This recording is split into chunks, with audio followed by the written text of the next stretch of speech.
உபாகமம் 28 அதிகாரம் ද්විතීය කතාව 28 වන පරිච්ඡේදයේ 5 வசனத்திலே 15 වෙනි පදය வசனத்தை கவனமாய் கேட்காமல் වචනය සාවධානව නොඅසා அதன் பிறகு அதை செய்யாமல் இருக்கும் பொழுது ඊට පස්සේ ඒ නොකර ඉන්නකොට சாபங்கள் வந்து பலிக்கும். ශාපයන් ඇවිල්ලා ඒම පළ දෙනවා. இந்த எழுதப்பட்ட சாபங்கள் பலிக்கும். මේ ලියන ලද ශාපයන් ඔක්කොම පළ දෙනවා.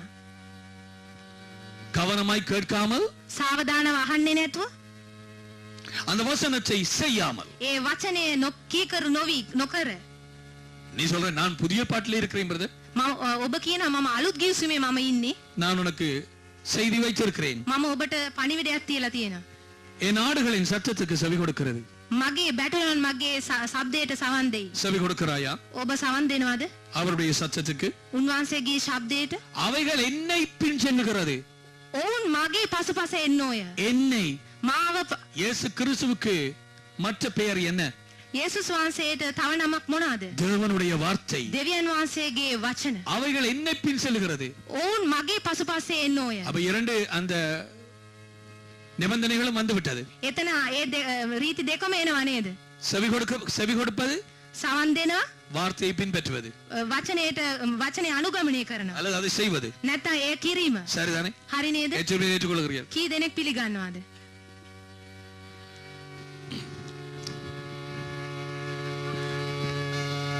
தேவன் மோசேயின் மூலமாக சாபங்கள் இருக்கிறதா இல்லையா என்று கண்டுபிடிப்பதற்கு மோசேயின் மூலமாக, அதாவது மோசே எழுதின வார்த்தையின் மூலமாக நாங்கள் அறியக்கூடியதாக செய்திருக்கிறார். සාපයන් තියනවද නැද්ද කියලා දැනගන්න දෙවියන් වහන්සේ මෝසෙස් මාර්ගයේ ලියපු ලද වචනේ දන්වලා තියෙනවා. சாபங்கள் இருக்கிறதா இல்லையா என்பதை நாம அறிந்து கொள்வதற்கு சில அறிகுறிகள். සාපයන් තියනවද නැද්ද කියන එකට මෙතන විස්තර. 7 indications whether there is a curse in operation in your family or in your life. 7 அறிகுறிகள் உன்னுடைய வாழ்க்கையில் அல்ல குடும்பத்திலே சாபமோ அல்ல சாபங்களோ கிரியை செய்கிறதா என்பதை அறிந்து கொள்ள. ඔබගේ පවුලේ ඔබගේ තනි ජීවිතයේ සාපයන් තියනවද ඒ ක්‍රියා කරනවද කියලා දැනගන්න කාරණා 7ක් තියෙනවා. நான் 7 முதலிலே கூறிவிட்டு அதன் பிறகு நாங்கள் ஒவ்வொன்றாக போகலாம். මම ඉස්සෙල්ලා 7ම කියන්නම්, ඊට පස්සේ අපි එකින් එක පස්සේ බලමු. முதலாவது மனதில் அல்லது உணர்ச்சிகளில் தாறுமாறு. පළමුව මනසේ අවුල් වීම. மனதிலே குழப்பம், මනසේ අවුල් වීම, மனதிலே பலவிதமான பிதட்டம், මනසේ බොහෝ වියවුල් කම, ஒரு பைத்தியமான நிலைமை வருகிற மாதிரி, පිස්සු ආකාරයක අන්න ඒ වගේ තත්ත්වයක්, எதையும் சரியா யோசிக்க முடியாது, කිසිවක් හිතා ගන්න බැරි තත්ත්වයක්, ஒரு மனதிலே அந்தரம். මනසේ කැළමුණ තත්ත්වයක්. இரண்டாவதாக දෙවනුව அடிக்கடி வரும் நோய்கள் වරින් වර ඇතිවන රෝග, அல்லது கண்டுபிடிக்க முடியாத நோய்கள். නැත්තම් සොයා ගන්න බැරි රෝග. இங்கால என்னமோ ஓடுது, இங்கால என்னமோ ஓடுது, මෙන්න මේ පැත්තේ දුවනවා, මොනවද මේ පැත්තේ දුවනවා, என்னமோ கட்டி இருக்கிற மாதிரி இருக்கு, මොනවද ගෙඩියක් තියනවා அங்க වගේ, எக்ஸ்ரே பிடிச்சால் ஒன்றுமில்லை. එක්ස්රේ අරන් බලනකොට මුකුත් නැහැ. குறிப்பாக உன் சந்ததியிலே சிலருக்கு அந்த நோய்கள் இருந்தால், නියම ලෙස ඔබගේ පරම්පරාවේ කාට හරි ඒ රෝගේ තිබුණා නම්. மூன்றாவதாக மலட்டுத்தன்மை. තුන්වෙනි එක වදභාවය. குழந்தை உன் கற்பத்திலே தங்குகிறதில்லை, දරුවන් ගර්භාෂයේ රැඳෙන්නේ නැහැ. கருச்சிதைவு அடிக்கடி ஏற்படுகிறது, ගබ්සා වීම සැරින් සැරේට ඇති වෙනවා. அல்லது அந்த கற்பத்தோடு சம்பந்தப்பட்ட பல விதமான நோய்கள். නැත්නම් ගැබ සමග සම්බන්ධ වුණු විවිධ රෝගයන්. நாலாவது குடும்பத்திலே பல விதமான பிரிவினைகள். හතරවෙනි එක පවුල තුල විවිධ ભેදයන්. breakdown of marriage and family alienation, you say. பல விதமான சண்டைகள், විවිධ ගැටුම්. சகோதரர்கள் பிரிந்திருப்பது, සහෝදරයන් වෙන් වෙලා ඉන්නවා, அல்லது விவாகரத்துக்கள், නැත්නම් දික්කසාදයන්, பிள்ளை வீட்டை விட்டு ஓடுவது, දරුවන් ගෙදර අතහැරලා இப்படி දුවනවා. பல விதமான குடும்பத்திலே ஏற்படும் நாசமோசங்கள். මෙන්න මේ වගේ පවුල තුල ඇති වෙන විනාශයන්. ஐந்தாவது පස්වෙනි එක தொடர்ந்த பண குறைவு. දිගටම ඇති වෙන ණය බරිත ජීවිතය. பணம் இருக்கிறது, මුදල් තියෙනවා. ஆனால் போதாது. නමුත් මදි.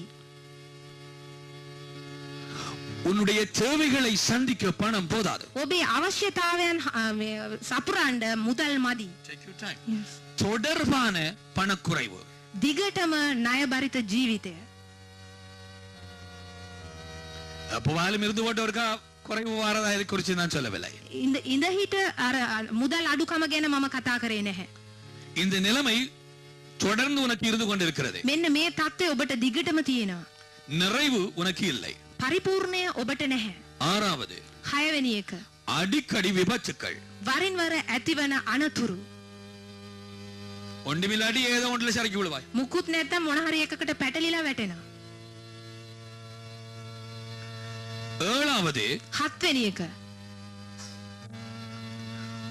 உன் குடும்பத்தில் அல்லது உன் பின் சந்ததியிலே பலவித தற்கொலைகள். ඔබේ පවුලේ නැත්නම් ඔබේ පරම්පරාවේ දිවිනසා ගැනීම.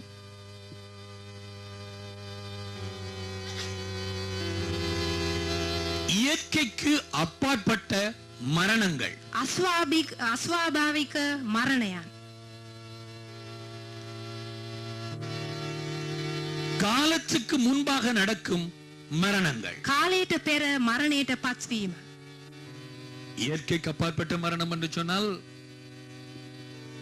கண்டுபிடிக்க முடியாத ஒரு வியாதி வந்து மரிப்பது. අස්වාභාවික මරණය කියන්නේ සොයාගන්න බැරි රෝගයක් ඇති වෙලා මරණයට පත්වීම. அல்லது போற வழியில ஏதோ ஒரு மரம் விழுந்து மரிப்பது. නැත්නම් ඔය යන මාර්ගයක ගහක් වැටිලා මැරෙනවා. அல்லது ஒரு வெடியில் அகப்பட்டு மரிப்பது. නැත්නම් වෙඩි පහරකට අහු වෙලා මැරෙනවා. காலத்துக்கு முன்பாக மரிக்கிறது என்று சொன்னால் කාලයට පෙර මැරෙනවා කියලා කියන්නේ நீ முதிர் வயது அடைந்து மரிக்காமல் நீ அதுக்கு முன்பதாகவே மரித்து ඔබ போகிறாய். මහලු තත්ත්වයට පත් වී මැරෙන්නේ නැතුව ඊට පෙර මැරෙනවා.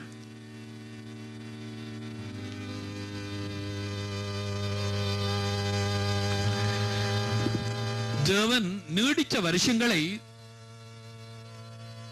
தேவனுடைய ஜனத்துக்கு கொடுத்திருக்கிறார். දෙවියන් වහන්සේ දීර්ඝ කාලයක් අවුරුදු ගාණක් දේව ජනතාවට දීලා තියෙනවා. ஆனால் சிலர் காலத்துக்கு முன்பாக சிலர் மரித்து போனால் உடனடியாக அது சாபம் என்று சொல்லிவிட முடியாது. නමුත් කාලයට පෙර මරණයට පත් වුණොත් අපි එක පාරට කියන්න බෑ ශාපය කියලා. அவர்தான் சகலத்தையும் வெளிப்படுத்த வேண்டும். උන්වහන්සේ තමයි සියලු දේම එළිදරව් කරන්න ඕන. சிலர் உண்மையிலேயே அவர்கள் தாறுமாறாக ஜீவிச்சு விசுவாச ஜீவியம் ஜீவிக்காமல் பொய்யான காரியங்களை அறிக்கை பண்ணி அவர்கள் மரிக்கலாம். සමහර අය විශ්වාස ජීවිතයක් ගත කරන්නේ නැතුව අවුල් වියවුල් ජීවිතයක් ගත කරොත් ඒගොල්ලන් මැරෙන්න පුළුවන්. சோ எதையும் நிதானமாய் அறிந்து கொள்ளுங்கள். ඒ ඔක්කොම ඔබ සොයා බලලා පරීක්ෂාවෙන් තේරුම් ගන්න ඕන. We should not go to extremes. ஒன்றில் அங்கால ஒன்றில் இங்கால பக்கத்துக்கு எடுத்து விடக்கூடாது. நாங்கள் ඔබ දෙපැත්තේ එක පැත්තකවත් ගන්න හොඳ නැහැ. කෙලින් බලන්න ඕන. தேவனுடைய சத்தியத்தை சரியாக பிரித்து நாம் அதை அவருடைய உதவியோடு அறிந்து கொள்ள வேண்டும். යථා තත්ත්වය අවබෝධ කරගන්න දේව වචනයෙන් අපි සොයා ගන්න ඕන.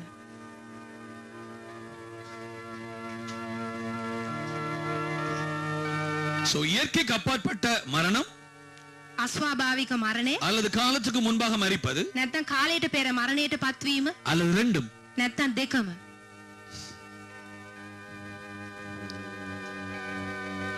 இப்பொழுது நான் சொன்ன இந்த 7 அறிகுறிகளிலே ஏதாவது ஒன்று அல்லது இரண்டு காணப்பட்டால் நிச்சயமாக எனக்கு சாபம் தான் என்று நீ யூகித்து விட முடியாது. මම දැන් කියපු කාරණා හතෙන් එකක් හෝ දෙකක් කිව්වොත් තිබුණොත් ඔබ තුල ඔබ එක පාට කියන්න හොඳ නෑ මේක සාපේ තමයි කියලා. ஆனால் இதில் கூறப்பட்ட சில அநேக காரியங்கள் சிலது உன் வாழ்க்கையிலே தொடர்ந்து அசைக்க முடியாதபடி நிலைத்துக் கொண்டிருந்தால்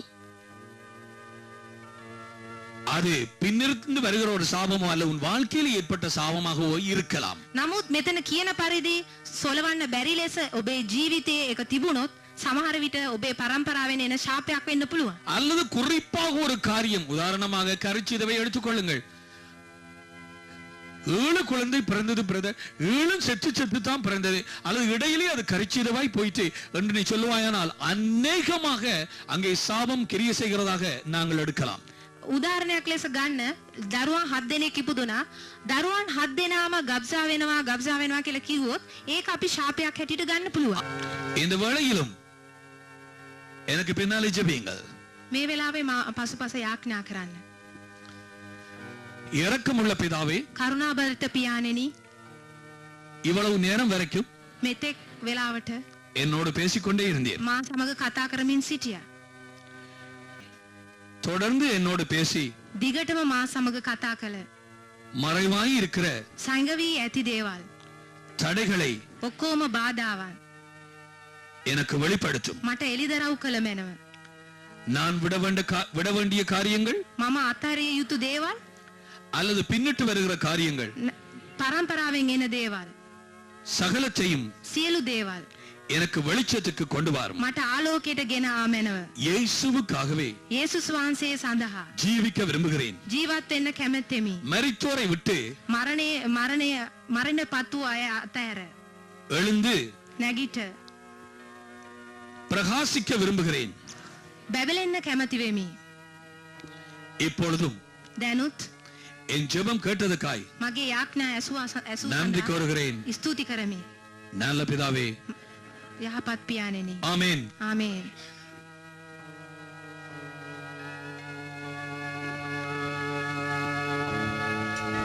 முதலாவது அறிகுறி mental or emotional breakdown.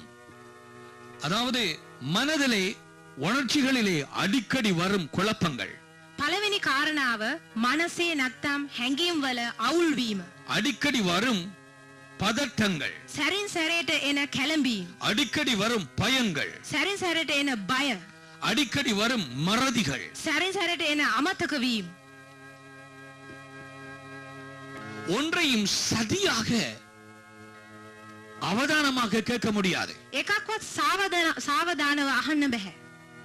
You cannot concentrate and study something. அதை அவதானமாக படிக்க முடியாது. සාවධානව එකක්වත් ඉගෙන ගන්න බැරි තත්ත්වය. குறிப்பாக வேத வாக்கியங்களை சரியாக உனக்கு அவதானிக்க முடியாது. නියම ලෙස දේව වචනේ ඔබට අවධානයෙන් කියවන්න බෑ. உபாகமம் 28 அதிகாரம் ද්විතීය කතාව 28 වන පරිච්ඡේදය 28 வசனம் 28 වන පදය. மனத்திகைப்பு என்று அங்கே போடப்பட்டிருக்கிறது. උමුතුකම කියලා එතන තියෙනවා. புத்தி மயக்கம் என்று போடப்பட்டிருக்கிறது. බුද්ධියේ අඩුකම කියලා එතන තියෙනවා. குருட்டாட்டம் என்று போடப்படுகிறது. අන්ධ භාවය කියලා තියෙනවා. பார்த்திருக்கிறீர்களா? දැක්කද? குருட்டாட்டம், අන්ධ භාවය, புத்தி மயக்கம், විශ්මිත භාවය, மனத்திகைப்பு. උමුතුකම.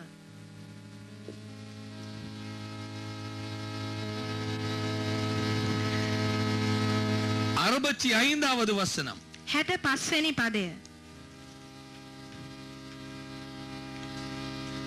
தத்தளிக்கிற இருதயம் என்று அங்கே போடப்பட்டிருக்கிறது. කැළඹෙන හෘදයක් කියලා එතන තියෙනවා. 65வது வசனம். சோர்ந்து போகிற கண்கள், කලාන්ත වූ ඇස්, மன சஞ்சலம், මනස අවුල් වීම, இடைவிடாத துக்கம். දිගටම දුක. கொஞ்ச நேரம் சந்தோஷமாய் இருப்பாய், ටික වෙලාවකට සතුටින් ඉන්නවා.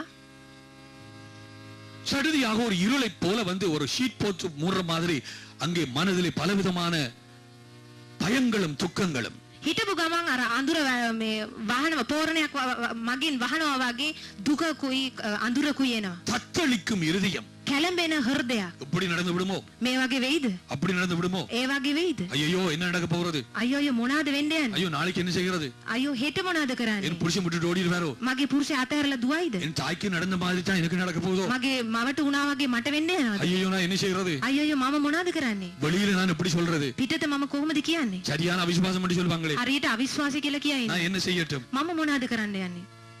மனத்திகைப்பு, ඒ වගේ අවුල් වුණ තත්ත්වයක්. தத்தளிக்கும் ஒரு இருதயம், ඒ වගේ කැළමුණු හෘදයක්. தொடர்பான கவலை. දිගටම කැළමුණු තත්ත්වයක්. உன் மனது யோசனைகளை உன்னால் கட்டுப்படுத்த முடிகிறது இல்லை. ඔබේ මනසේ සිතුවිලි ඔබට පාලනය කරන්න බෑ. உன் உணர்ச்சிகளை கட்டுப்படுத்த முடிகிறது ඔබේ இல்லை. හැඟීම් ඔබට පාලනය කරන්න බෑ. பாரு, உன் தாய்க்கு நடந்த மாதிரி தான் உனக்கு நடக்கும் என்ற ஒரு குரல் சொல்லுகிறது. බලන්න එක શબ્දයක් කියන ඔබේ මවට වුණා වගේ තමයි ඔබට වෙන්න යන්නේ. அதை கேட்டு பயமடைகிறாய். ඒක ඇසු ගම ඔබ බය වෙනවා.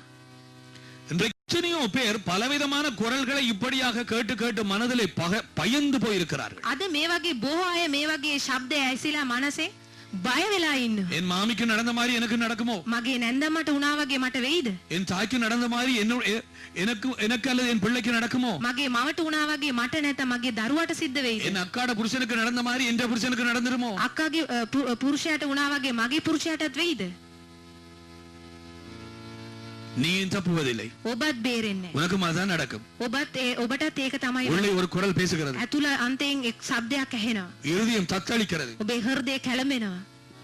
எப்படியான நிலையில இருக்கிறாயா? මේ වගේ තත්වයක ඉන්නවද? அடிக்கடி பயம் ஏற்படுகிறதா? වරින් වර ඔබට බය ඇති වෙනවද? இப்பொழுது வாசித்த வசனங்களிலே දැන් කියවපු වචනයන්හි குறிப்பாக நாங்கள் சில சொற்களை பார்க்கலாம். හරියටම අපි ටිකක් වචන බලන්න පුළුවන්. மனச்சோர்வு, මනසෙන් අවුල් වුණ කැළඹුණු තත්වයක්, மயக்கம், මනසේ புத்தி மயக்கம், බුද්ධි භාවය නැතිකම, இருதயத்திலே தத்தளிப்பு, හෘදයේ කැළඹුණු තත්වයක්, சஞ்சலம், துக்கம், චංචලය හා දුක, இவைகள் உனக்கு இருக்கிறதா? මේවා ඔබට තියෙනවද? உன் குடும்பத்திலே இருக்கிறதா? ඔබේ පවුලේ තියෙනවද? அநேகமாக இப்படிப்பட்ட காரியங்கள் ஏதோ ஒரு மந்திரவாத கிரிகையிலே ஈடுபடுகிறதன் மூலம்தான் வருகிறது என்பதை இந்த நாளிலே அறிந்து கொள். මෙන්න මේ වගේ කාර්යයන් බොහෝ අනවින කාර්යයන් හා යෙදීමෙන් තමයි මේ වගේ දේවල් සිද්ධ වෙන්නේ කියලා අද දැනගන්න. இப்படிப்பட்டதான அறிகுறிகளின் வேர்கள் மந்திரவாத கிரிகைகளிலே தான் போய் முடிகிறது. මේ වගේ කාරණාවන් හි මුල අනවිනෙහි තමයි අවසන් වෙන්නේ. அநேகமாக அவைகள் அந்த மந்திரவாத கிரிகைகளின் ஊடாகத்தான் வந்திருக்கிறது. බොහෝ අවස්ථාවන් වල ඒ අනවිනෙහි තමයි අනවින මාර්ගයෙන් තමයි සිද්ධ වෙලා තියෙන්නේ, පැමිණලා තියෙන්නේ. சில உதாரணங்கள் சொல்லுகிறேன். සමහර උදාහරණයන් කියන්න. சொர்ப வணக்கங்கள் රූප වන්දනාව நீ செய்திருக்கலாம். ඔබ කරන්නට තිබුණා. பின் சந்ததியிலே ඔබගේ පසුපස පරම්පරාවේ எந்த சொரூபம் என்றாலும் பரவாயில்லை. මොන රූප වුණත් කමක් නැහැ. செத்தவர்களோடு தொடர்பு வச்சிருப்பது, මරණයට පත් වූ අය සමග සම්බන්ධකම් තියා ගැනීම, சாஸ்திரம் கேட்பது, ශාස්ත්‍ර ඇසීම, அஞ்சனம் பார்ப்பது, අංජනම් බැලීම, சூனியம் செய்வது, හූනියම් කිරීම, செத்தவர்களுடைய சாம்பல்கள் அல்லது பொருட்களை வச்சிருப்பது, මල අයගේ අලු නැත්නම් මොනාරි බඩු තියා ගැනීම, பூசாரிமாரோடு தொடர்பு வச்சிருப்பது, යකදුරන් සමග සම්බන්ධකම් තියා ගැනීම, பூசாரிமாரை வீட்டுக்கு வரவழைப்பது, යකදුරන් ගෙවල් වලට ගෙන්වා ගැනීම, வீடு கட்டும் பொழுது பல விதமான பொருட்களை அத்திபாரத்திலே தாப்பது, ගේ බඳිනට පෙර අත්තිවාරමේ සමහර ද්‍රව්‍යයන් තියා ගැනීම, இப்படி பல காரியங்கள். මේ වගේ බොහෝ දේවල්. இதை வேறு ஒரு பகுதியிலே ஆழமாய் நாங்கள் பார்க்கலாம். අපි වෙනස් ස්ථානයක මේක හොඳට බලමු. நான் இப்பொழுது இதை சொல்லும் பொழுது சிலருக்கு பிரச்சனையா இருக்கிறது. මම මේක කියනකොටම සමහර අයට ප්‍රශ්නයක් තියෙනවා. இந்த நேரத்திலே பிரச்சனையா இருக்கிறது. මේ වෙලාවෙම ප්‍රශ්නයක් තියෙනවා. பயப்படாதே, உனக்கு விடுதலை உண்டு. බය වෙන්න එපා, ඔබට ගැලවීම உன்னை තියෙනවා. அழைத்தவர் உண்மை உள்ளவர். ඔබ කැඳවූ තැනන් වාසේ உன்னோடு විශ්වාසනීය. பேசுகிறவர் உண்மை உள்ளவர். ඔබ සමග කතා කරන උන්වහන්සේ අවංකයි. பிசாசுகளின் கிரிகைகளை அழிக்கவே தேவகுமாரன் இந்த உலகத்திலே வெளிப்பட்டார். යක්ෂයන්ගේ ක්‍රියාව නැති කිරීමට දේව පුත්‍රයාණෝ මේ ලෝකයට පැමිණි. அவருடைய நாமமே விடுதலை கொடுக்கிறவர். උන්වහන්සේගේ නාමය ගැලවීම දෙන්න. இந்த சாபங்கள் உன்னையும் என்னையும் பின்தொடர வேண்டிய அவசியம் இல்லை. කිසිම සාපයක් ඔබ හා මා පස්සේ ලූ බඳින අවශ්‍යතාවයක් නැහැ. இயேசு உனக்காய் எனக்காய் சாபமானார். යේසුස් වහන්සේ ඔබ හා මා සඳහා ශාපේ වුණා. அவருடைய நாமத்தின் அதிகாரத்தினாலே நிற்பாட்ட எங்களுக்கு அதிகாரம் உண்டு. උන්වහන්සේගේ නාමයේ බලයෙන් ඒක නවත්තන්න අපිට බලය තියෙනවා. அது பின்தொடர வேண்டிய அவசியம் இல்லை. ඒ අපිව ලූ බඳින අවශ්‍යතාවයක් නැහැ. ஆனால் நிற்பாட்டப்படும் வரை அது தொடர்ந்து கொண்டே இருக்கும். නමුත් නවත්තන තෙක් ඒ පසුබස ලුහු බඳිනවා. அதை மட்டும் அறிந்து கொள். ඒ ඔබ දැනගන්න. இயேசு நமக்காய் சாபமானார். යේසුස් වහන්සේ අප සඳහා ශාපි වුණා.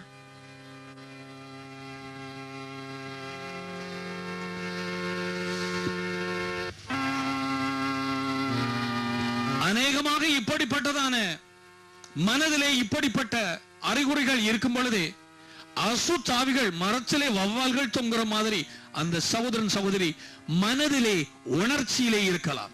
මෙන්න මනසේ මේ වගේ අවුල් භාවයක් තියේදී අර ගහේ වවුලන් එල්ලන්නක් මේ මනසේ දුෂ්ටාත්මය එල්ලීගෙන ඉන්නවා. இதை இப்ப உடனே கேட்ட உடனே போதகர்களும் இதில் நீ இதை பார்க்கிற நீயும் இந்த செய்தியை கேட்கிற நீயும் உடனே இப்ப நீ குழப்பம் அடைஞ்சிருப்பாய். දැන් මෙන්න මේක බලන අය නැත්තම් දේව සේවකයන් ඔබ බලන අය ඒ වෙලාවෙම දැන්වම කැළඹීමටපත් වෙනවා. எனக்கு நல்லா தெரியும். මට හොඳට දන්නවා. ஏன் தெரியுமா? ඇයි දන්නවද? நீ அற படிச்சிருக்கிறாய். ඔබ අඩුවෙන් තමයි ඉගෙනගෙන உனக்கு கண்ணக்க தெரியும். ඔබට ගොඩාක් දන්නවා. அதனால் சொல்லுவாய் அது அப்படி கிறிஸ்தவர்கள் மனதில் பிசாசு இருக்கிறது. ඒ හින්දා ඔබ කියන ඒ කොහොමද ඒ මනසේ ක්‍රිස්තියානිගේ මනසේ යක්ෂයන් ඉන්නේ කියලා. எப்படி உணர்ச்சியில் ஒரு அசுத்தாவி இருக்கலாம்? කොහොමද මේ හැංගීම් වල දුෂ්ටාත්මය? உன்னோடு நான் பேசல. ඔබ සමග මම කතා කරන්නේ. சாதாரண ஜனங்களோடு தான் பேசுறேன். සාමාන්‍ය ජනතාව සමග මම කතා කරන්නේ. அதனால தயவு செய்து வாயை மூடு. ඒ නිසා ඔබ කරුණාකර කට වහන්න. ஜனங்களின் காயங்களை கட்டத்தான் வழிநடத்தப்பட்ட இந்த வசனங்களை நான் கொடுக்கிறேன். ජනතාවගේ තුවාල බඳින්න තමයි සුනන් වහන්සේගේ මඟ පෙන්වීම අනුව මම මේ වචන කතා කරන්නේ. காரணம் அறியாத உண்மையிலே நடந்து புழுக்களாக நலிந்து கொண்டிருக்கும் குடும்பங்களை விடுதலையாக்கத்தான் தேவன் எனக்கு இந்த வசனத்தை கொடுத்தார். කාරණේ මොනවද කියලා දන්නේ නැතුව පණුවන් මේ නලියන දේව ජනතාවට පිළිතුරු දෙන්න තමයි මම මේක කියන්නේ. உனக்கு விருப்பமானால் நீ தொடர்ந்து உள்ளே அங்க குண்டை வச்சுக்கொண்டு மேலால மருந்தை பூசி கட்டி அனுப்பு. ඔබ කැමති නම් වෙඩි උණ්ඩේ ඇතුලේ තියාගෙන උඩින් තුවාල බැඳලා යවන්න. சமாதானம் சமாதானம் தவறுக்குமை தூக்கி எடுத்தார் சொல்லி சமாதானே சமாதானே தேவයන් වහන්සේ අපව උසලා ගත්තා කියලා කියලා යන්න. எனக்கு விருப்பமடா படிச்சே நான் உன்னோட பேசவில்லை. ඔබට කැමති නම් එහෙම කරන්න මම ඔබත් සමග කතා කරේ නැහැ. எனக்கு தெரியும் உன்னோட பைபிள் சர்டிபிகேட் இருக்குன்னு சொல்லி. මම දන්නවා ඔබ ගාව බයිබල් සහතිකය තියෙනවා කියලා. பத்திரமா வச்சுக்கோ. පරිස්සමෙන් තියාගන්න. இந்த அசுத்தாவிகள் இப்படியா இருந்தால் சாபங்கள் குறிப்பாக உடைக்கப்படாமல் பூரண விடுதலை அந்த சகோதரன் சகோதரிக்கு கிடையாது. දුෂ්ටාත්ම මේ වගේ තිබේදී ඒ ශාපයන් කැඩුවේ නැත්තම් පූර්ණ ගැලවීමක් ඒ සහෝදර සහෝදරයන්ට නැහැ. பூரண விடுதலை கிடைக்காது. පූර්ණ ගැලවීමක් ඒ අයට ලැබෙන්නේ නැහැ. ஏன் அந்த சாபம் அங்கே இருந்து கொண்டிருக்கிறது? ඇයි ඒ ශාපයන් දිගටම තියෙනවා? ஒரு நீட்டப்பட்ட கருப்பு கரம் மாதிரி දික් කරන ලද කළු අතක් වගේ. சாத்தானின் ராஜ்யத்திலே இருந்து යක්ෂයාගේ රාජ්‍යයේ සිට. அதனால இந்த அசுத்தாவிகள் போகிறதில்லை. ඒ නිසා මේ දුෂ්ටාත්ම යන්නේ නැහැ. அது எப்படி சிஸ்டர் அன்னைக்கு நான் உங்களுக்கு ஜெபம் பண்ணேன் மனக்குழப்பம் கொண்டு வந்தீங்க? කොහොමද සහෝදරී මම එදා ඔබ මනස අවුල් වෙලා කියලා යාඥා කරා නේද? அந்த கொஞ்சம் பரவாயில்ல பிரதர். ஆனா இன்னமும் சடையே இருக்கு போல கிடக்கு. ඒගොල්ලන් කියයි දැන් කමක් නැහැ. නමුත් තව ටිකක් තියෙනවා වගේ. பிரதர் இங்க வந்து இருக்கிற இடம் நல்லா இருக்கு பிரதர். සහෝදරයනි මෙහෙ ඇවිල්ලා ඉන්න ගන්නකොට හොඳට තියෙනවා. வீட்டு போனோன்னு பயம் வருது பிரதர். ගෙදර ගියාම මට බය ඇති வீட்டு වෙනවා. போனோன்னு குழப்பம் வருது பிரதர். ගෙදර ගියාම කැළඹෙනවා. என் புள்ள இங்க நல்லா இருப்பான். මගේ දරුවා මෙහෙ හොඳට ඉන්නවා. வீட்டு போனோன்னு மாறி போறான் பிரதர். ගෙදර ගියාම වෙනස් වෙනවා. என்ன பிரதர் நடக்குது? මොනවාද වෙන්නේ? ஏதோ கச்சடனோட பேசுகிறார். මෙන්න ස්වාමින් වහන්සේ ඔබ සමග කතා කරනවා. ஏதாவது காரியத்திலே கை போட்டாயா? මොන හරි කාරණාවක ඔබ අත දැම්මද? சாத்தானின் ராஜ்யத்தின் காரியத்திலே යක්ෂයාගේ රාජ්‍යයේ කාර්යයකදී ஒரு சொல்லி சொன்னால் மந்திரவாதத்திலே ඒ කාරණාව හරියට මේක වචනෙන් කියනවා නම් ஐயோ, අඩවිල කම්මලින් தெரியாம செய்தேன் பிரதர். අයියෝ මම දන්නේ නැතුව කරන්නේ. தெரியாம செய்தாலும் பரவாயில்லை. දන්නේ නැතුව කරත් කමක් නැහැ. பாம்பு தெரியாமல் மிதிச்சா கொத்தாதா? නායාව දන්නේ නැතුව පෑගුව තු මේ දෂ්ට කරන්නේ නැතුව ඉඳීද? நெருப்பை தெரியாம மிதிச்சால் சுடாதா? ගින්න දන්නේ නැතුව පෑගුවොත් ඒක අපිට පිච්චෙන්නේ නැද්ද? இதுக்கு பிறகு வேற உனக்கு ஒரு பழமொழி தேவையா? මීට වඩා ඔබට තව වෙන පිරුලක් අවශ්‍යද? சின்ன பிள்ளை போய் நெருப்பை தொட்டா சுடாதா? කුඩා දරුවෙක් ගිහලා ගින්න ඇලුවොත් ඒක පිච්චෙන්නේ නැද්ද? நெருப்பு சொல்லுதா? இல்ல பாவம் சின்ன பிள்ளை தான் கிட்ட வருதுன்னு. ගින්න කියයිද අයියෝ පොඩි ළමෙක් පව් ඒ ළමයා කියලා? அதே மாதிரி தான் சாத்தானும். ඒ වගේ තමයි යක්ෂයා. தெரியாட்டி அதுக்கு என்ன? දන්නේ නැත්නම් ඌට මොකද? தெரியாம வச்சிருக்கிறதான் அதனுடைய திட்டம். දන්නේ නොදන්නාකම ඒ තත්ත්වය තියාගෙන තමයි ඌගේ සැලැස්ම. சாத்தானை பத்தி பேசுறீங்களா? යක්ෂයා ගැන කතා කරනවා. பேச வேண்டாம். එපා ඒක කතා කරන්න එපා. தேவனை குறிச்சு பேசுங்க. දේවයන් වහන්සේ ගැන කතා කරන්න. என்ன சும்மா அசுத்தாவி. මොනවද මේ නිකන් දුෂ්ටාත්ම? Bible holies. බයිබල් පාසල්. ஏன் பிரதர் அப்படி சொல்றீங்க? ඇයි ඔබ එහෙම කියන්නේ? உனக்கு சரியாவே சொல்ல தெரியாது அப்படி. ඔබටම හරියට කියන්න දන්නේ.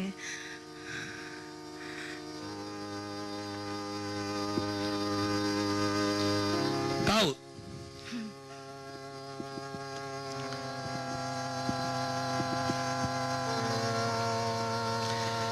இரண்டாவதாக தொடர்பான கண்டுபிடிக்க முடியாத வியாதிகள். දෙවනුව දිගටම සොයා ගන්න බැරි රෝගයන්. அடிக்கடி வருகிறது. වරින් වර ඇති වෙනවා. அடிக்கடி தலையடி வருது பிரதர். වරින් වර මට ඔළුව කැක්කුම ඇති වෙනවා. ஐயோ அடிக்கடி வயிற்று நோய் வருகிறது பிரதர். වරින් වර මට බඩේ කැක්කුම ඇති වෙනවා. அடிக்கடி எனக்கு இடுப்பு குத்து வருகிறது பிரதர். වරින් වර මට ඉනේ කැක්කුම ඇති இந்த වෙනවා. பிள்ளைக்கு பின்னேரமண்ட காய்ச்சல் வருகிறது. මේ දරුවට හවස් වෙනකොට උණ ගැනෙනවා. பிப்ரவரி மாதம் வந்தா என் பிள்ளைகளுக்கு வருத்தம் வந்துரும் பிரதர். පෙබරවාරි මාසේ වෙනකොට මගේ දරුවන්ට ලෙඩ හැදෙනවා. அது என்ன பிரதர், அது சரியா ஒரு வருஷத்துல அந்த மாதத்துல வருது. මොකද සහෝදරනි මේ හරි ඒ අවුරුද්දේ හරියට ඒ මාසේ විතර මේ ළමයිට මෙහෙම எத்தனை பேருக்கு இப்படியான காரியங்களை கேள்விப்பட்டிருப்பீர்கள் அல்லது குடும்பத்தில் இருந்திருக்கும்? கை வைத்துங்கள். මේ වගේ කාරණා ඇසූ අය මේ වගේ පවුලේ තියෙන අය இங்க பாருங்கள், ஏறக்குறைய முக்காவாசி பேர் மொய்த்துக்கிறாங்க. බලන්න 3 කාලක්ම අත ඉහලට දානවා. ஐயோ ஒன்றும் தெரியுது இல்லையா பிரதர்? අයියෝ මට මුකුත් තේරෙන්නේ නැහැ නේ සහෝදරනි. டாக்டர்ல போய் சொன்னா அவர் மருந்து தாரார் தான். දොස්තරට කිව්වම එයා බෙහෙත් දෙනවා තමයි. ஒரு கிழமைக்கு கொஞ்சம் பரவாயில்ல பிரதர். සතියකට කමක් නැහැ ටිකක්. பிறகு மாலை நேரம் வருதா?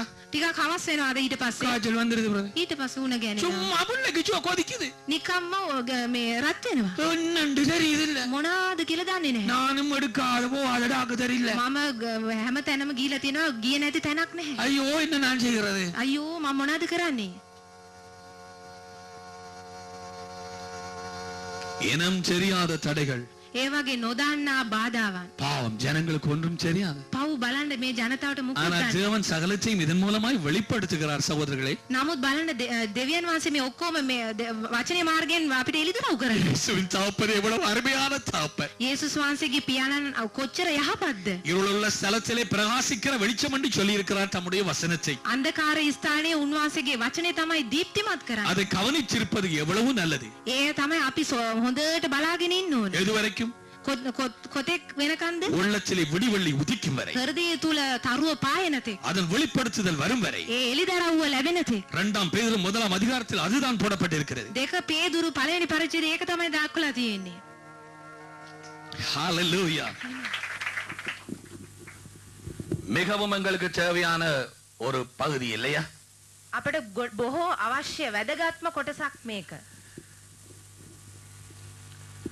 கிறிஸ்தவர்களுக்கும் தான், கிறிஸ்தவர்கள் அல்லாதவர்களுக்கும் தான். ක්‍රිස්තියානින්ටත් තමයි, ක්‍රිස්තියානින් නොවන අයටත් තමයි. அதாவது தேவனுடைய பிள்ளைகளுக்கும் தான், என்னமாய் தேவனுடைய ராஜ்யத்திலே சேராத ஜனங்களுக்கும் தான். ඒ කියන්නේ දේව ජනතාවට හා දේව ජනතාව නොවන තව රාජ්‍යයට එකතු නොවූ අයටත් තමයි. பலர் வாழ்க்கையின் கடைசி கட்டத்துக்கு வந்திருக்கிறார்கள். බොහෝ දෙනා තමගේ ජීවිතයේ අන්තිම හරියට ඇවිල්ලා තියෙනවා. ஏமாந்து போயிருக்கிறார்கள். ඔක්කොමලා රැවටිලා.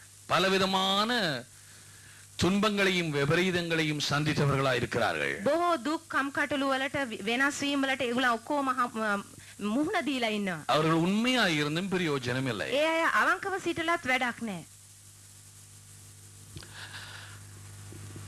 அவர்கள் ஜெபம் பண்ணியும் பிரயோஜனம் இல்லை. ඒ අය යාඥා කරලත් වැඩක් නැහැ. உபவாசம் பண்ணி ஜெபிச்சும் பிரயோஜனம் இல்லை. උපවාස කරලා යාඥා කරලත් ප්‍රයෝජනක් වෙලා නැහැ. ஏன் எனக்கு இது நடக்க வேண்டும்? ඇයි මට මේ වගේ වෙන්න ඕනේ? ஏன் என் குடும்பத்துக்கு நடக்க வேண்டும்? ඇයි මේ වගේ මගේ පවුලට වෙන්න ඕන?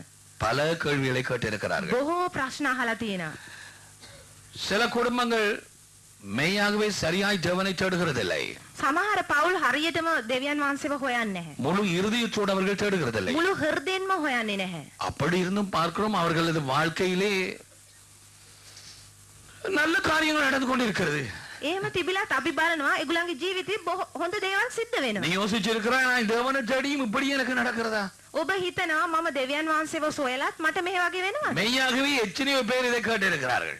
බලන්න ඇත්තටම මේ වගේ කී දෙනෙක් අහන්න ඇද්ද? சில யோசிப்பார்கள், நான் தேவனுக்கு ஊழியம் செய்கிறேன், அப்படி இருக்கத்தக்கதா எனக்கு நடக்கிறதா? සමහර අය හිතනවා මම දෙවියන් වහන්සේට සේවය කරද්දි මට මේ වගේ වෙනවද? நமக்கு புரியாத 2 ஆவிக்குரிய வல்லமைகள் கிரியை செய்து கொண்டிருக்கிறது. අපිට තේරෙන්නේ නැති ආත්මීක බල දෙකක් ක්‍රියා කරමින් තියෙනවා. ஒன்று ஆசீர்வாதங்கள், එකක් ආශිර්වාදය, மற்றது சாபங்கள். අනිත් එක සාපයන්. இரண்டும் ஆவிக்குரிய உலகத்திலே கிரியை செய்யும் காரியங்கள். මේ දෙකම ආත්මික ලෝකේ ක්‍රියා කරන දේවල් දෙකක්. கடந்த நேரத்திலே நான் பேசிய சில காரியங்களை உங்கள் ஞாபகத்துக்கு கொண்டு வருகிறேன். පසුගිය සතියේ අපි කතා කරපු දේවල් වලින් මම ඔබට මතකයට ගේනවා සමහර දේවල්. சில குடும்பங்கள் அல்லது சில தனிப்பட்டவர்களுடைய வாழ்க்கை நல்ல விதமாக ஆரம்பிக்கப்பட்டு எப்படி ஒரு பகுதியினர் பலவிதமான நெருக்கங்களை அடைய வேண்டியதாக இருந்தது என்று சொல்லி நாங்கள் ஆராய்ந்தோம். සමහර හොඳ පවුලක් නැත්නම් තනි පුද්ගලයෙකු ජීවිතය හොඳින් පටන්ගෙන ඊට පස්සේ කොහොමද ඒ පටන් ගැනීම කොහොමද කියලා අපි බැලුවා. குடும்பங்களிலே சில உதாரணங்களை பார்த்தோம். පවුල් වල සමහර උදාහරණයන් අපි බැලුවා. தனிப்பட்ட வாழ்க்கையிலே பார்த்தோம். පෞද්ගලික ජීවිතෙත් අපි බැලුවා. 2 பகுதியினரும் சந்தோஷமாத்தான் ஆரம்பித்தார்கள். දෙපිරිසම හොඳින් තමයි සතුටින් තමයි පටන් ගත්තේ. ஆனால் ஒரு பகுதியினருக்கு மட்டும் அவர்கள் தேவனை தேடியும் அதனாலே பலன் இல்லைங்கிற மாதிரியான ஒரு நிலைமை. එක කොටසකගේ දෙවියන් වහන්සේව සොයලත් ඒකෙන් කිසි ප්‍රයෝජනයක් උනේ නෑ වගේ තත්ත්වයක්. ஏற்கனவே நான் சொன்னேன் இந்த இரண்டு ஆவிக்குரிய வல்லமைகளும் கிரியை செய்கிறது. මම මීට පෙරත් කිව්වා මෙන්න ආත්මීක මේ බල දෙකම ක්‍රියා කරනවා. அது பின்பக்கம் பல சந்ததிகளுக்கு கூடாக இருந்து வரலாம். පසුපසෙන් පරම්පරාව තුලින් එන්න පුළුවන්. அல்லது உன் குடும்பத்திலே அது ஆரம்பிச்சிருக்கலாம். නැත්නම් ඔබේ පවුලෙන් පටන් ගන්න තිබුණා. இந்த குறிப்பாக அநேகம் பேர் ஆசீர்வாதங்களை நம்புவார்கள், ஆனால் சாபங்களை நம்ப மாட்டார்கள். බොහෝ අය ආශිර්වාදයන් විශ්වාස කරනවා, නමුත් ශාපයන් විශ්වාස කරන්නේ නැහැ. சூடு உண்டு, குளிர் உண்டு. උණුසුම් තියෙනවා, සීතලක් තියෙනවා. பகல் உண்டு, இரவு உண்டு. දවල්ල තියෙනවා, රාත්‍රියක් තියෙනවා. தீமை உண்டு, நன்மை உண்டு. විනාශයක් තියෙනවා, යහපතක් තියෙනවා.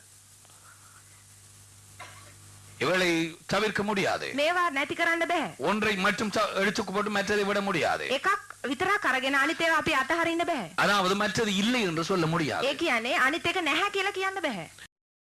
சில வழிகளில் இந்த தீமை, அதாவது இந்த ஆசீர்வாதங்களை வரவிடாமல் பண்ணுகிற சாபங்கள் எனப்பட்டவைகள் பின் பல சந்ததிகளிலே இருந்து நமக்கு வரலாம். මේ අයහපත නැත්නම් අපිට ආශිර්වාදයන් නොලැබෙන මේ ශාපයන් අපේ පරම්පරාවෙන් එන්න පුළුවන්. ஏதோ ஒரு காரியத்திலே நாம் தடுமாறிக் கொண்டிருக்கிறோம், நமக்கு அது தெரிகிறதில்லை. අපි කුමක් හෝ කටයුතුදී අපි පැකිලෙනවා, අපිට ඒක දන්නේ නැහැ. ஆனால் குறிப்பாய் அதனுடைய அடிப்படையான நிலைமை என்ன என்று கேட்டால் நிம்மதி இல்லை, சமாதானம் இல்லை, ஏன் தான் ஜீவிப்பது என்கிறதான ஒரு நிலைமை.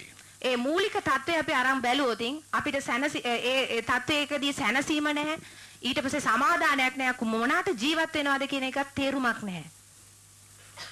முன்னேற முடியாத ஒரு நிலைமை. ඉදිරියට යන්න බැරි තත්ත්වයක්.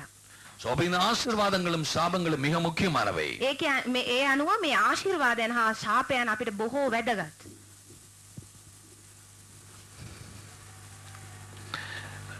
இரண்டு பொதுவான காரியங்கள் ஆசீர்வாதத்துக்கும் சாபத்துக்கும் நாங்கள் அவதானித்தது என்ன போன தடவையிலே, இந்த ஆசீர்வாதங்களோ சாபங்களோ தனிப்பட்ட ஒரு சகோதரன் சகோதரியை மட்டும் அதை பாதிக்கிறதல்ல, அநேகமாக குடும்பங்களையும் சமுதாயங்களையும் அது பாதிக்கிறது. අපි මේ ශාපයන් කෙරේ බලනකොට අපි බැලුවා මේ කරුණු දෙකක් තියෙනවා. පෞද්ගලික ජීවිතේ පමණක් නෙවෙයි, ඒක පවුල තුලට සාමූහිකවත් ඒක බලපානවා. சில வேளைகளில் ஒரு தேசத்தையும் அது பாதிக்கிறது. සමහර විට ඒ දේශයටම බලපානවා.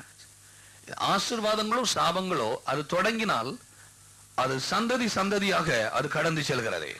ආශිර්වාදය හා ශාපයන් පටන් ගත්තොත් ඒ පරම්පරාව තුලින්ම යනවා. அது நிப்பாட்டப்படும் வரை அது தொடர்ந்து செல்லும். ඒ නවත්තන තෙක් ඒක දිගටම යනවා. அதுக்கு பிறகு நாங்கள் பார்த்தோம், இவைகள் ஆசீர்வாதங்களோ சாபங்களோ அது கடந்து செல்லும் அந்த வாகனம் வார்த்தைகள். අපි ඊට පස්සේ බැලුවා මේ ආශිර්වාදය හා ශාපයන් දිගටම යන වාහනය තමයි වචන. பேசும் சொற்கள் மிக மிக முக்கியம். අපි කතා කරන වචන ගොඩාක් වැදගත්. சொற்கள் பேசப்படலாம், වචනේ කතා කරන්න පුළුවන්, சொற்கள் கடிதங்கள் மூலமாக எழுதப்படலாம், වචනේ ලියන්න පුළුවන් ලියුම් මාර්ගයෙන්, அல்லது இருதயத்திலே அது உள்ளே கூறப்படலாம். නැත්නම් හෘදය තුල ඒ වචනේ කියන්න පුළුවන්. ஆசீர்வாத சொற்களோ அல்லது சாபம் நிறைந்த சொற்களோ, ආශිර්වාදය පිරුණු වචන නැත්නම් ශාපයෙන් පිරුණු වචන, இரண்டுக்கும் வல்லமை உண்டு. ඒ දෙකටම බලය තියෙනවා. வேதம் இது குறித்து அநேக காரியங்களை எழுதி வச்சிருக்கிறது. දේව වචනේ මේ ගැන බොහෝ දේවල් ලියලා තියෙනවා. அடுத்ததாக நாங்கள் அவதானித்தது சாபங்கள் குறிப்பாக இரண்டு காரியங்களை செய்கிறது. ඊට පස්සේ අපේ අවධානය යොමු කරේ ශාපයන් හරියට කරුණු දෙකක් කරනවා. தேவனுடைய ஆசீர்வாதங்கள் நமக்கு அனுபவத்திலே கிடைக்காதபடிக்கு இந்த வாழ்க்கையிலே இந்த சாபங்கள் தீமை தடை பண்ணுகிறது. දෙවියන් වහන්සේගේ ආශිර්වාදයන් නොලැබෙන පරිදි අපේ අත්දැකීම තුලින් ලබා ගන්න බැරි විදියට මේ ශාපයන් බාධා කරනවා. இரண்டாவதாக දෙවෙනි එක,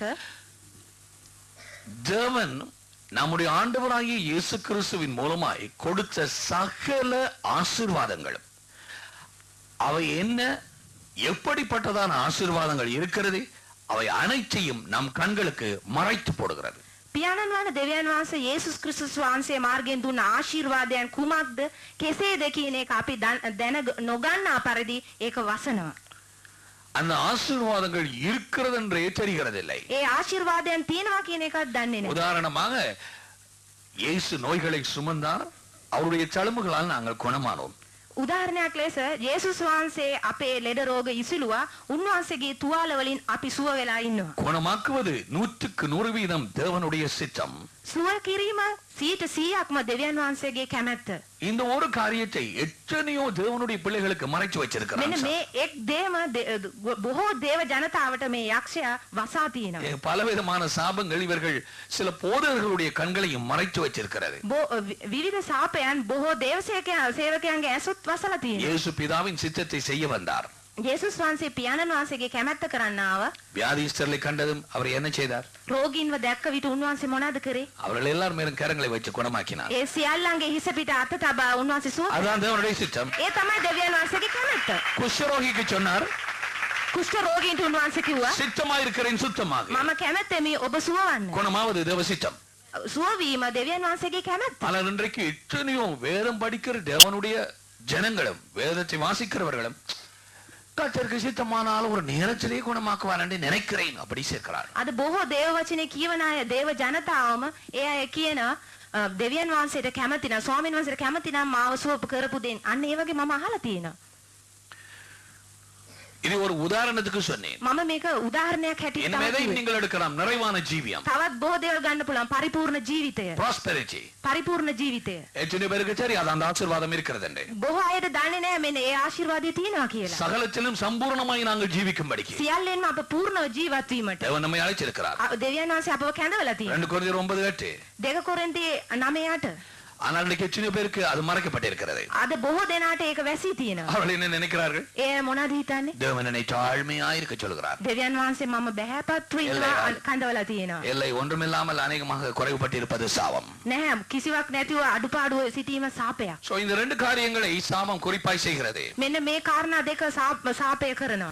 மோசே தேவனுடைய வசனத்தை கேட்டு நமக்கு எழுதிய அந்த வசனங்களிலே தேவனுடைய வசனத்தை கவனமாய் கேட்டு அதை செய்யும் பொழுது ஆசீர்வாதங்கள் நம்மை கலைத்து பிடிக்கும் என்று எழுதி வச்சிருக்கிறார். මෝසේ දෙවියන් වහන්සේ කිව් වචන සාවධානව අසා ලියපු දේවලින් ඒකේ තියෙනවා අපි වචනේ සාවධානව අසා ඒ අනුව කිරීමෙන් තමයි අපිට ආශිර්වාදය. அதே வேளையிலே தேவனுடைய வசனத்தை கவலையினமாக கேட்டு அந்த தேவன் கேட்ட வசனத்தை அதாவது ஏனோ தான் ஒன்று கேட்ட அதை செய்யாமல் இருக்கும் பொழுது சாபங்கள் நம்மை கலைச்சு பிடிக்கும் என்று எழுதி வச்சிருக்கிறான். දේව වචනේ නොසලකින්නේ අසා ඒ ගැන කිසි ගාණක් නැතු ඉන්නකොට මේ ශාපයන් අපි පසුපස ලුහු බඳිනවා. தெரிவு செய்ய வேண்டியது நம்முடைய பொறுப்பு. තෝරා ගැනීම අපේ වැඩක්. அவன் இதையும் எழுதினான், இதோ ஜீவனையும் மரணத்தையும் ஆசீர்வாதத்தையும் சாபத்தையும் உங்களுக்கு முன்பாக வைக்கிறேன். මේ විදිහටත් ලිව්වා ඔබේ ඉදිරියේ ජීවනය හා මරණය ආශිර්වාදය හා ශාපය තබමි. ஆகையால் நீ ஜீவனை தெரிவு செய்து. ඒ නිසා ඔබ ජීවනය තෝරා ගන්න. அதான் தேவன் சொல்லுகிறார். ඒ තමයි දෙවියන් වහන්සේ அதன் කියන්නේ. பிறகு நாங்கள் ஆராயும் பொழுது சாபங்கள் நம்முடைய வாழ்க்கையிலே அல்ல தனிப்பட்ட வாழ்க்கையிலே குடும்பத்திலே இருக்கிறதா என்பதை அறிவதற்கு 7 அறிகுறிகளை நாங்கள் அதனுடைய தலையங்கங்களை நாங்கள் அறிந்தோம். අපි සාපයන් ගැන කරුණු සොයා පරීක්ෂා කරලා බලද්දී අපි බැලුවා අපේ ජීවිතයේ පෞද්ගලික ජීවිතයේ ඒ වගේ කරුණු තියෙනවද කියලා කරුණු 7ක් අපි බැලුවා. முதல் 2 காரியங்களை நாங்கள் செய்தோம் இல்லையா? පළමු කරුණු 2 තමයි අපි කළේ. மனதிலே வரும் சகல விதமான குழப்பங்கள், தாறுமாறுகள், உணர்ச்சிகளிலே வரும் தாறுமாறுகள், புத்தி மயக்கங்கள் சகலதும். මනසේ ඇති වෙන අවුල්භාවය, මන්ද බුද්ධික භාවය, උමුතු භාවය, විශ්මිත භාවය අන්න ඒ වගේ දේවල්. பலவிதமான மாறாட்டங்கள். කැළඹීම්. சரியாக ஒன்றையும் யோசிக்க முடியாது. හරියට දෙයක් කල්පනා කරන්න ஒரு බෑ. தீர்மானம் எடுக்க முடியாது. හරියට තීරණයක් ගන්න බෑ. அடிக்கடி மறதி, වරින් වර ඇති වෙන අමතකය, பயமான எண்ணங்கள், භයානක සිතුවිලි, துக்கமான எண்ணங்கள். දුක් සහිත அப்படி සිතුවිලි. நடந்து விடுமோ, මේ වගේ සිද්ධ වෙයිද? இப்படி நடந்து விடுமோ, මේ වගේ සිද්ධ වෙයිද? என் குடும்பத்துக்கு என் தங்கையினுடைய பிள்ளைகளுக்கு நடந்தது என் பிள்ளைகளுக்கு நடந்து விடுமோ, මගේ නංගිට වුණ දේවල් මගේ ළමයිට වෙයිද? பக்கத்து வீட்டாளுக்கு நடந்தது எனக்கு நடந்து விடுமோ. අල්ලපු ගෙදර එක්කෙනාට වුණා වගේ අපිටත් වෙයිද? சமாதானம் இல்லாமல் குழப்பம் அடையும் ஒரு மனம், සමාදානයක් නැතුව කැළඹුණු සිතුවිලි මනස. தொடர்ந்து அந்த நிலைமை. අන්න දිගටම අන්න ඒ తত্ত্বය. இரண்டாவதாக දෙවෙනි එක அடிக்கடி வரும் நோய்கள், වරින් වර ඇතිවන රෝග. குறிப்பாய் கண்டுபிடிக்க முடியாத நோய்கள். හරියටම සොයා ගන්න බැරි රෝග. அதிலும் சந்ததிகளிலே இன்னும் யாருக்காவது அது இருந்தால் ඒත් පරම්පරාවෙන් කාට හරි ඒක තිබුණොත් பின்பகுதியிலே இருந்து வரும் நோய்கள். පසුපසින් එන රෝග. இந்த ரெண்டு பகுதியையும் நாங்கள் ஆராய்ந்து பார்த்தோம். මෙන්න මේ කොටස් කරුණු දෙක අපි සොයා බැලුවා. நான் விசுவாசிக்கிறேன் நிச்சயமாக உங்களுக்கு நீங்கள் இருதயத்தினாலே நீங்கள் வாஞ்சித்து ஆண்டவரை நெருங்கும் பொழுது ஜெப வேளையிலோ அல்லது உங்களுக்கு ஒரு சொற்பனத்திலோ அல்லது எந்த நேரத்திலோ ஆண்டவர் உங்களுக்கு இந்த தடைகளை ஞாபகத்துக்கு கொண்டு வருவார். මම සාතික ලෙස විශ්වාස කරනවා ඔබ ඒ ආඥාව අවස්ථාවේදී හෝ නැත්නම් දර්ශනයකදී ස්වප්නයකදී දෙවියන් වහන්සේ මේවා මතක් කර දෙනවා. இன்றைக்கு நாங்கள் தேவனுடைய வார்த்தையிலே இருந்து அந்த 7 அறிகுறிகளிலே மூன்றாவது காரியத்தை நாங்கள் பார்க்க போகிறோம். අද අපි දේව වචනයේ තුලින් දෙවියන් වහන්සේගේ අර කරුණ තුන්වන කරුණ මොනවාද කියලා අපි බලන්න යනවා. உபாகமம் 28 ද්විතීය කතාව 28 වන පරිච්ඡේදය 18 வசனம். 18 වන පදය. உன் கற்பத்தின் கனியும் உன் நிலத்தின் கனியும் உன் மாடுகளின் பெருக்கமும் உன் ஆடுகளின் மந்தைகளும் சபிக்கப்பட்டிருக்கும். නුඹේ ගර්භයේ ඵලයටද නුඹේ භූමියේ ඵලයටද නුඹේ ගවයන්ගේ බෝවීමටද නුඹේ එළු බැටළු පැටවුන්ටද ශාප පැමිණෙන්නේය. இங்கே இருக்கும் என்று எழுதப்பட்டிருக்கிறது. මෙතන ශාපය පැමිණෙන්නේ කියලා තියෙනවා. ஏன்? ඇයි? தேவனுடைய வசனத்தை கேட்கவும் இல்லை, அதை செய்யவும் இல்லை. දෙවියන් වහන්සේගේ වචන ඇසුවෙත් නැහැ, ඒ අනුව ක්‍රියා කරෙත් නැහැ. சும்மா வந்து போயிருக்கு. නිකම්ම ඇවිත් ගිහිල්ලා තියෙනවා.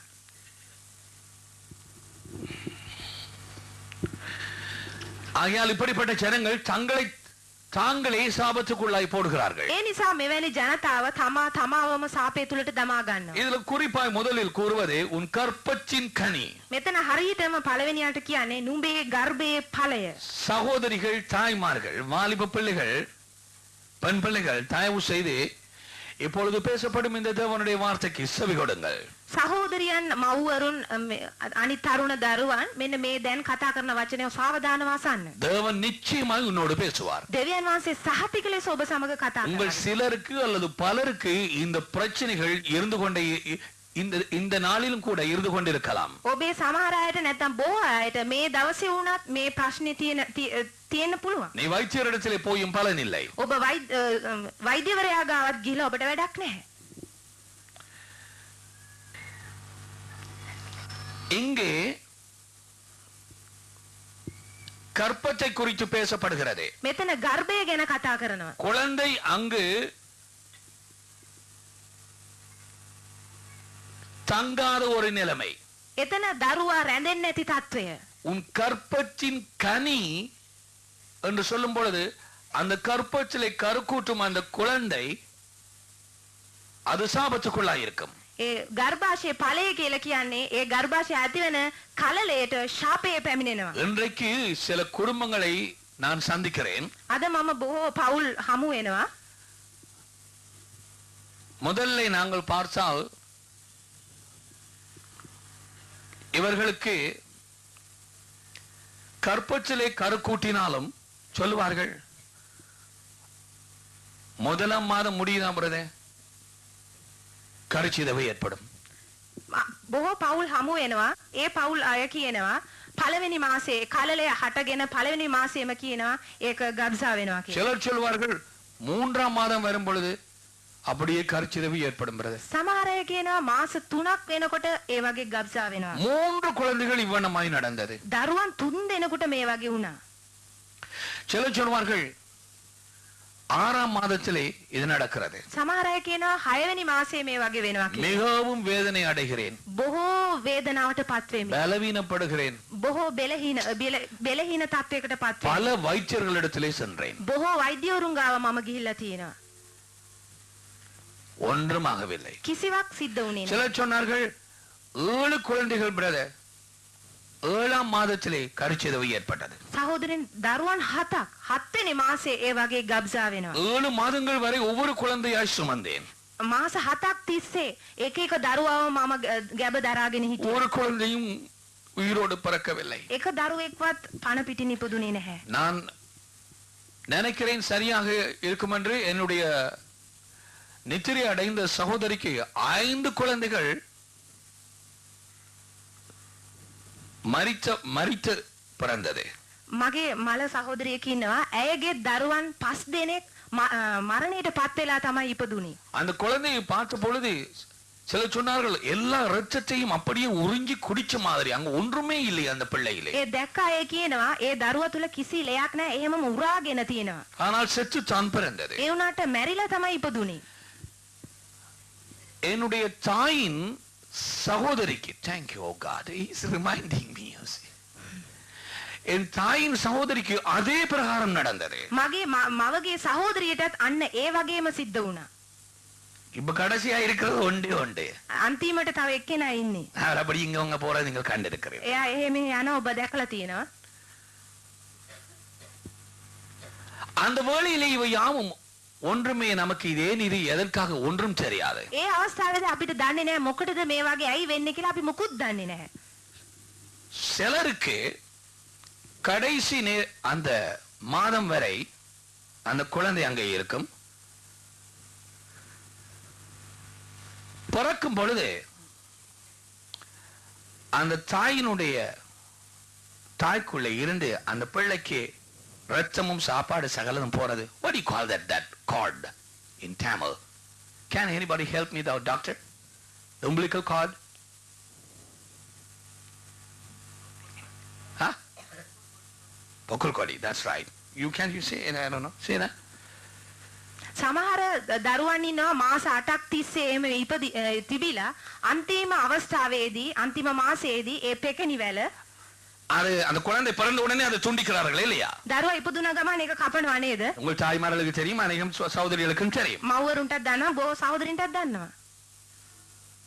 இந்த சாபம் இருக்கும் பொழுது சிலருக்கு இந்த அந்த கொடி அந்த பிள்ளையிலே அப்படியே கழுத்தை நன்றாக சுற்றி கழுத்து இறுகி செத்ததாய் பிறக்கிறது. මෙන්න මේ ශාපයන්දී සමහර දරුවන්ට මේ වැල පෙකණි වැල බෙල්ලේ හොඳට වැලලිලා එහෙම මේ දරුවන් මිරිකලා ඒ වැල තුලින් මැරෙනවා. நீங்கள் சில வேளை கேள்விப்பட்டிருப்பீர்கள். ඔබ සමහර විට ඒ ගැන ආරංචි වෙලා ඇති. ஐயோ அப்படி கழுத்து அது இறுக்கி போட்டுதாம். අන්න ඒක එහෙමම බෙල්ල හිර කරලා තියෙනවා. பிள்ளை அப்படியே மூச்சு அடக்கி செத்துட்டு. දරුවා එහෙම හුස්ම හිර වෙලා මැරිලා. டாக்டர்ஸால ஒண்ணும் செய்ய முடியல. දොස්තරවරුන්ට කිසිවක් කරන්නට බෑ. බැරි වෙලා තියෙනවා. இன்னொரு பிள்ளைக்கும் அப்படியே நடக்கிறது. තවත් දරුවෙකුටත් ඒ වගේ වෙනවා. Oh, you got to think about that very seriously. ඒ නිසා මේක බරපතල ලෙස ඔබ කල්පනා කරන්න. There is an evil behind it. There is தீமை, ஒரு பயங்கர கருத்த கரம் பின்னாலே நிக்கிறது. ඒ නපුරක් භයානික දිග කළු හස්තයක් දිග් වෙලා තියෙනවා.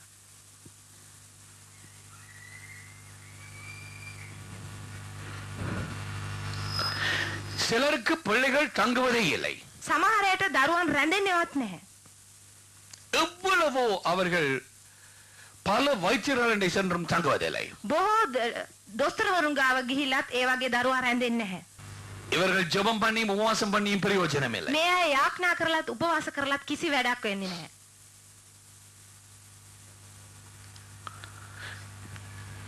நான் கேள்விப்பட்டேன் சில பூசாரிகள் மந்திரகாரர்கள் கருச்சிரவு ஏற்படுவதற்காக அவர்கள் சில காரியங்களை செய்கிறார்கள் மந்திரத்தினால். මම සමහර යකදුරන් නැත්තම් මන්ත්‍රකරුවන් මම ආරංචි වෙලා තියෙනවා ගර්භාෂය හැමම නැති කිරීමට බොහෝ දේවල් මන්ත්‍ර ජප කරනවලු. இப்படி பூசாரிகளை கொண்டு கருச்சிரவு செய்த குடும்பங்கள் அவருடைய சந்ததியை சாபம் விடாது. මෙන්න මේ වගේ ගබ්සා කරපු නිසා මෙන්න මේ සාපය මේ අයව අතරින්නේ නැහැ. அவர்களுடைய பிள்ளைகளின் பிள்ளைகளுக்கு அது தொடரும். ඒ අයගේ දරුවන්ට ඒක දිගටම යනවා. உன் பின் சந்ததியிலே செய்யப்பட்டால் உனக்கு தெரியாதானால் ஏதாவது இருந்தால் ஆவியானவர் உனக்கு வெளிப்படுத்துவார். ඔබගේ පසුපස පරම්පරාවේ ඒ වගේ තිබුණොත් ඔබ කිසිවක් දන්නේ නැහැ. නමුත් ඔබට සුද්ධාත්මයන් වහන්සේ ඒව මතක් කරාවි. சிலருக்கு அதை வெளிப்படுத்தி இருக்கிறார். සමහර අයට උන්වහන්සේ මතක් කරලා அதை வெளிப்படுத்தின சகோதரன் கை உயர்த்து. ඒ වගේ මතක් කරපු අය அதோ அந்த சகோதரன் கை உயர்த்துகிறார். අන්න ඒ සහෝදරයා අත උස්සනවා. கை உயர்த்தின சகோதரனுடைய வாழ்க்கையை பார்க்கிறேன். ඒ අත ඉහළට දාපු සහෝදරයාගේ ජීවිත දිස මම බලනවා. அவருக்கு குழந்தை இல்லை. එයාට දරුවෝ නැහැ. No playing fool with God. අපි දෙවියන් වහන්සේක කිසි විහිළුවක් කරන්න හොඳ නැහැ. சாத்தானின் ராஜ்யத்திலே விரலை கையை போட்டுட்டு அதுக்கு பிறகு நான் தப்பலாம் என்று நீங்கள் நினைக்க கூடாது. යක්ෂයාගේ රාජ්‍යයට ඇඟිල්ල දාලා ඉරලා ඊට පස්සේ මට බේරෙන්න පුළුවන් කියලා ඔබ හිතන්නත් හොඳ නැහැ. நாம் நடக்க வேண்டிய சகல விதமான பாதைகளையும் சர்வ வல்லமையுள்ள தேவன் இயேசு கிறிஸ்துவின் தகப்பன் நம்முடைய தகப்பனார் எழுதி வச்சிருக்கிறார். අපි යා යුතු මාර්ගයේ ਸਰව බලධාරී වූ දෙවියන් වහන්සේ ජේසුස් වහන්සේගේ දෙවියන් වහන්සේ අපේ දෙවියන් වහන්සේ ලියලා තියෙනවා. இதை உன் வாழ்க்கையின் மையமாக வைத்துக்கொள். මේ තමයි ඔබගේ ජීවිතයට මධ්‍යස්ථය වෙන්න ඕනේ. இது உன்னுடைய ஜீவன். මේ තමයි ඔබගේ ජීවනය.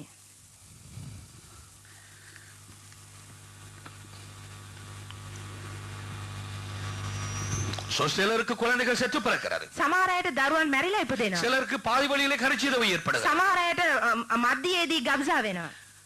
சிலருக்கு பிள்ளைகள் தங்குவதே இல்லை. සමහර අයට දරුවන් රැඳෙන්නේවත් නැහැ.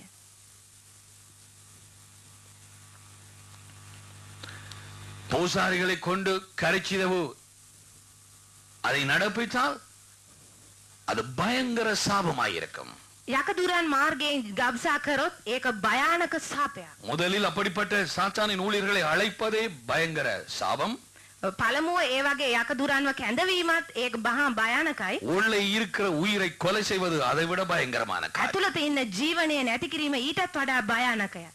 கரைச்சிதவு செய்வது கொலை செய்வதும் சமம். ගබ්සා කිරීම නැත්නම් මිනි මැරීම ඒ දෙකම සමානයි. வைத்தியர்களுடைய சொல் abortion. වෛද්‍යවරුන් කියන්නේ ගබ්සා කිරීම කියලා. தேவன் கொடுக்கும் நியாய தீர்ப்பு அதுக்கு அந்த சொல் கொலை. දෙවියන් වහන්සේ දෙන විනිශ්චය තමයි මිනි මැරීම. Now doctor can say it's abortion. දොස්තරවරු කියන්න පුළුවන් ඒක ගබ්සා වීම කියලා. God says murder. දෙවියන් වහන්සේ කියනවා ඒක මිනි මැරීම කියලා. Murder. මිනි මැරීම.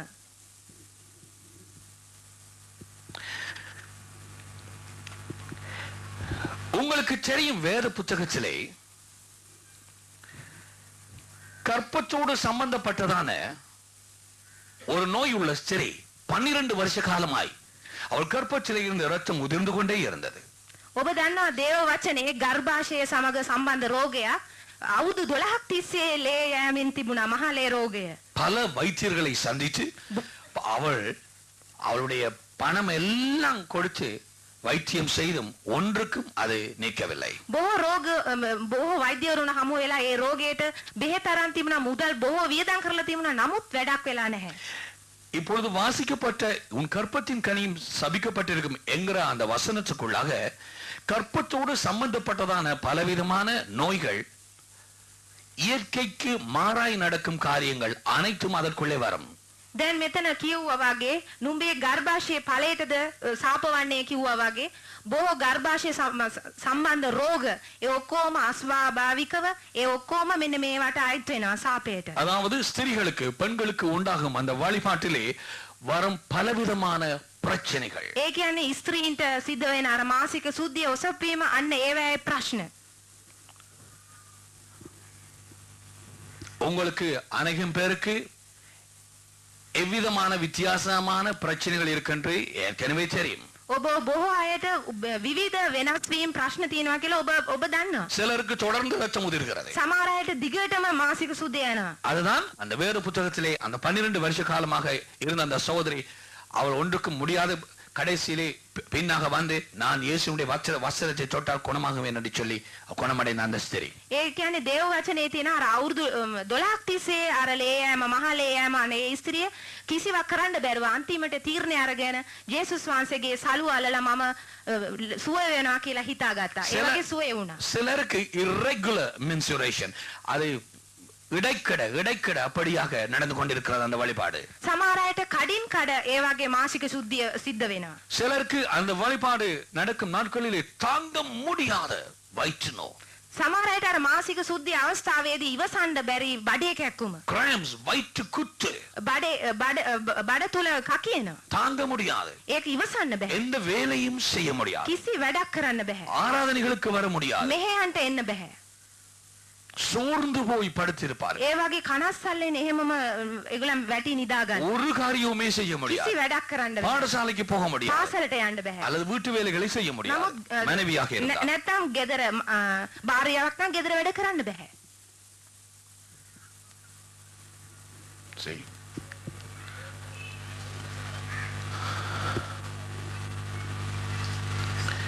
இப்படிப்பட்டதான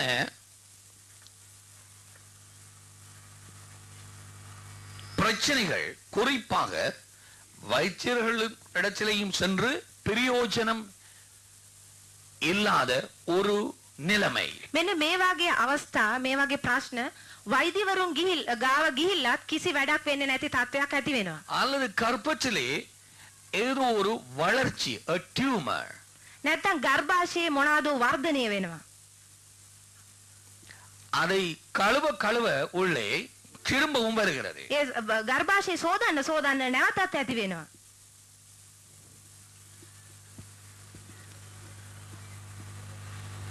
இப்படிப்பட்டதான இயற்கைக்கு அப்பாற்பட்ட பிரச்சனைகள், கர்ப்பத்தோடு தொடர்பான பிரச்சனைகள். මෙන්න මේ වැනි ගර්භාෂ සම්බන්ධව අස්වාභාවික මේ වගේ ප්‍රශ්න யாத்ராகமம் 23:26 නික්මයාම 23:26 கற்பம் விழுகிறதும் மலடும் உன் தேசத்தில் இருப்பதில்லை, உனாயுசு நாட்களை பூரணப்படுத்துவேன். නුඹේ දේශයේහි කිසි ගබ්සා වීමක්වත් වදව සිටීමක්වත් නොවන්නේය. මම නුඹේ දවස් ගණනද සම්පූර්ණ කරන්නෙමි. ஐயா சகோதரிகளை, சற்றே இந்த வசனங்களுக்கு, இந்த அறிகுறிகளுக்கு கொஞ்சம் செவி கொடுங்கள். ඒ නිසා සහෝදරියනි මෙන්න මේ වචනවලට මේ කරුණවලට ඇහුම්කන් දෙන්න. ஒருவேளை நீங்கள் வெளியிலே வைத்தியரிடத்திலேயும் சொல்வதற்கு நீங்கள் வெக்கமடைந்திருக்கலாம். සමහර විට ඔබ පිටත වෛද්‍යවරයාට කියන්න උනත් ඔබ ලැජ්ජා වෙන්න තිබුණා. எந்த வெக்கமும் இல்லை, கச்சரிவைகளை அனைத்தையும் அவருடைய வசனத்திலே வெளிப்படுத்தி இருக்கிறார். කිසි ලැජ්ජාවක් නැහැ. දෙවියන් වහන්සේ තමන් වහන්සේගේ වචනේ එළිදරව් කරලා තියෙනවා. அவைகளிலே இருந்து விடுதலை அடையும் வழியை ஆண்டவர் வெளிப்படுத்தி இருக்கிறார். ඒන් ගැලවෙන මාර්ගයකුත් උන්වහන්සේ දීලා තියෙනවා. එහෙම. ஒருவேளை உன் மனைவி இங்கே இல்லாமல் இருக்கலாம். සමහර විට ඔබේ භාර්යාව මෙතන නැතු වෙන්න உன் පුළුවන්. சகோதரி இங்கே இல்லாமல் இருக்கலாம். ඔබේ සහෝදරිය මෙතන නැතු වෙන්න පුළුවන්. தேவன் பேசுகிறார். දෙවියන් වහන්සේ කතා කරනවා. இதை அறிந்து கொள். මෙය දැනගන්න. கர்ப்பத்தோடு சம்பந்தப்பட்ட சகலவிதமான பிரச்சனைகளும் அடிக்கடி வரும் நோய்களும் ගර්භාෂය සමග සම්බන්ධ ප්‍රශ්න සැරින් සැරේට ඇතිවන ප්‍රශ්න பல குடும்பங்களிலே நீ இதை கேள்விப்பட்டிருப்பாய். බොහෝ පවුල්වල ඔබ මේ ආරංචි වෙලා තියෙනවා. அண்மையில் நான் கேள்விப்பட்டதை தான் நான் சொன்னேன். මේ ළඟදිත් මම ආරංචි වුණ එක තමයි කිව්වේ. ஒரு சகோதரி சொன்னார், 7 குழந்தைகள் எனக்கு பிறந்தது. එක් සහෝදරියක් කිව්වා මට දරුවන් 7 දෙනෙක් ඉපදුණා. 7 அந்த கருச்சிதைவாகவே பிறந்தது. ඒ දරුවන් 7 දෙනාම ගබ්සා වීමකින් තමයි ඉපදුනේ. 6-7 மாதங்கள் வரை நான் சுமந்தேன். මාස 6-7ක් තිස්සේ මම ඉසිලුවා. அதுக்கு பிறகு கருச்சிதைவு ஏற்படுகிறது. ඊට පස්සේ එහෙමම ගබ්සා වුණා. காரணம் தெரிகிறதில்லை. කිසි කරුණක් දන්නේ නැහැ. வைத்தியர்கள் வைத்தியம் செய்கிறார்கள். වෛද්‍යවරු බෙහෙත් කරනවා. அது நல்லது. ඒක හොඳයි. ஆனால் சரியான காரணம் தெரிகிறதில்லை. නමුත් හේතුව මොනවාද කියන එක දන්නේ නැහැ. ஏன் ஆண்டவர் இதை அனுமதிக்கிறார்? ඇයි දෙවියන් වහන්සේ මේට අනුමැතිය දෙන්නේ? எதற்காக ஆண்டவர் இப்படிப்பட்டதான ஒரு நிலைமை எனக்கு வரவிட்டார்? ඇයි දෙවියන් වහන්සේ මේ වගේ අවස්ථාවක් මට උදා කළේ? நான் குழந்தை வச்சிருக்கிறது ஆண்டவருக்கு விருப்பம் இல்லை. මම දරුවන් තියාගෙන ඉන්න එක දෙවියන් වහන්සේ அவள் කැමති නැද්ද? உபவாசிக்கிறாள், ඇය උපවාස කරනවා, ஜெபிக்கிறாள், යාඥා කරනවා, உண்மையாய் நடக்கிறாள், අවංකව ඉන්නවා. பிரயோஜனம் இல்லை. කිසි ප්‍රයෝජනයක් නැහැ. வழக்கம் போல கரைச்சிதைவு. දිගටම ඇති වෙනවා වගේ ගබ්සා වෙනවා. போதகர்களால் அவர்களுக்கு உதவி செய்ய முடிகிறதில்லை. දේව සේවකයන්ට ඇයට උදව් කරන්න බැරි තාක්ෂණ. ஏன் ஏற்கனவே நான் சொன்னேன், இப்படிப்பட்டதான பின்னுக்கு இருந்து வரும் இந்த சாபம், இந்த காரியங்களை அனைவரும் நம்புறதில்லை. ඇයි මම මේකට පෙරම කිව්වා මේ පිටිපස්සෙන් එන මේ ශාපයන් බොහෝ අය විශ්වාස කරන්නේ නැහැ. ஆகையினாலே அந்த ஜனங்களுடைய காயங்களை அவர்கள் மேல் பூச்சாய் பூசுகிறார்கள். ඒ නිසා මේ ජනතාවගේ තුවාල ඒගොල්ලෝ උඩින්ම බොරුවට ආටෝප කරලා ඒක බෙහෙත් දානවා.